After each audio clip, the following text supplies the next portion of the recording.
Herkese merhaba arkadaşlar, kanalıma hoş geldiniz. Yepyeni bir video ile karşınızdayım. Arkadaşlar, bugünkü videomuzda Türkiye'nin ünlü oyuncusu İbrahim Çelikkol'dan yepyeni görüntüler geldi.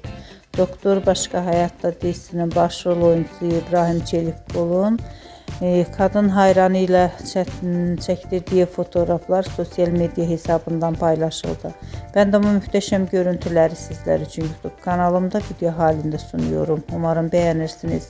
Arkadaşlar, videomu beğendiyseniz kanalımı izlemeyi ve bildirim butonuna basmayı unutmayın. Şimdilik benden bu kadar olsun. Yeni videomuzda görüşmek üzere. Hoşça kalın.